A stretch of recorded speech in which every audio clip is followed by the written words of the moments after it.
ಬಸವ ಕಲ್ಯಾಣದಲ್ಲಿ ಬಸವೇಶ್ವರ ರಥೋತ್ಸವದ ವೇಳೆ ಭೀಕರ ಅವಘಡ. ರಥದ ಚಕ್ರದಡಿ ಸಿಲುಕಿ ಧನರಾಜ್ ಸೇರಿದಂತೆ ಮೂವರಿಗೆ ಗಂಭೀರ ಗಾಯ. ಬೀದರ್ ಜಿಲ್ಲೆಯ ಬಸವಕಲ್ಯಾಣ ನಗರದಲ್ಲಿ ನಡೆದ ಶ್ರೀ ಬಸವೇಶ್ವರ ಜಾತ್ರಾ ಮಹೋತ್ಸವದ ವೇಳೆ ಭೀಕರ ಅವಘಡ ಸಂಭವಿಸಿದೆ. ನಗರದ ತೇರು ಮೈದಾನದಲ್ಲಿ ನಡೆದ ರಥೋತ್ಸವದ ಸಂದರ್ಭದಲ್ಲಿ ಭಕ್ತರ ಅಪಾರ ಜನಸಮೂಹದ ನಡುವೆ ರಥ ನಿಯಂತ್ರಣ ತಪ್ಪಿ ಮೂವರ ಭಕ್ತರು ರಥದ ಚಕ್ರದಡಿ ಸಿಲುಕಿದ ಘಟನೆ ನಡೆದಿದೆ. ಈ ದುರ್ಘಟನೆಯಲ್ಲಿ ಧನರಾಜ್ ಚಾಕುರೆ, ರಿಷಬ್ ಶಿವಾನಂದ್ ಹಾಗೂ ಭೀಮಾಶಂಕರ್ ಕನ್ಸೆಟ್ಟಿ ಅವರಿಗೆ ಗಂಭೀರ ಗಾಯಗಳಾಗಿವೆ. ಇವರಲ್ಲಿ ಧನರಾಜ್ ಅವರಿಗೆ 2 ಕಾಲುಗಳು ಛಿದ್ರವಾಗಿದ್ದು ತೀವ್ರ ಗಾಯವಾಗಿದೆ. ಇನ್ನುಳಿದ ಇಬ್ಬರಿಗೆ ಕಾಲುಗಳಿಗೆ ಗಾಯಗಳಾಗಿವೆ ಎಂದು ತಿಳಿದು ಬಂದಿದೆ. ಗಾಯಾಳುಗಳನ್ನು ತಕ್ಷಣ ಬಸವಕಲ್ಯಾಣ ಸರ್ಕಾರಿ ಆಸ್ಪತ್ರೆಗೆ ದಾಖಲಿಸಲಾಗಿದ್ದು, ಗಂಭೀರವಾಗಿ ಗಾಯಗೊಂಡ ಒಬ್ಬರನ್ನು ಹೆಚ್ಚಿನ ಚಿಕಿತ್ಸೆಗಾಗಿ ಕಲಬುರಗಿ ಆಸ್ಪತ್ರೆಗೆ ರವಾನೆ ಮಾಡಲಾಗಿದೆ. ರಥವನ್ನು ಎಳೆಯುವ ವೇಳೆ ಭಕ್ತರ ನಡುವೆ ಏಕಾಏಕಿ ನೂಕಾಟ, ತಳ್ಳಾಟ ಉಂಟಾಗಿ ಈ ಅವಘಡ ಸಂಭವಿಸಿದೆ ಎಂದು ಪ್ರಾಥಮಿಕ ಮಾಹಿತಿ ತಿಳಿಸಿದೆ. ಈ ಘಟನೆ ಜಾತ್ರೆಯ ಉತ್ಸಾಹವನ್ನು ಕ್ಷಣಾರ್ಧದಲ್ಲಿ ದುಃಖದ ವಾತಾವರಣಕ್ಕೆ ತಳ್ಳಿದೆ. ಇಂತಹ ಹೆಚ್ಚಿನ ಸುದ್ದಿಗಳಿಗಾಗಿ ಹುಲ್ಸೂರು ಅಪ್ಡೇಟ್ ಯೂಟ್ಯೂಬ್ ಚಾನೆಲ್ ಅನ್ನು ಸಬ್ಸ್ಕ್ರೈಬ್ ಮಾಡಿ.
ತರಬೇಕು. ಎದುರುಗಡೆ ಯಾರು ನಿಂತಬೇಡಿ, ದಯವಿಟ್ಟು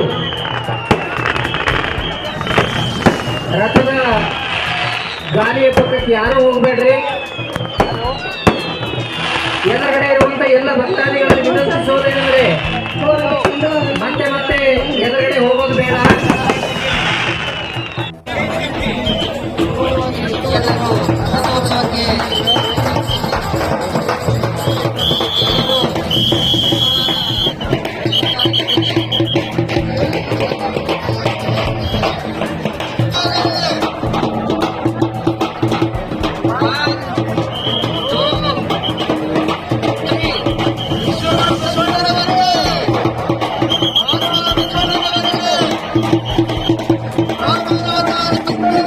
Thank you.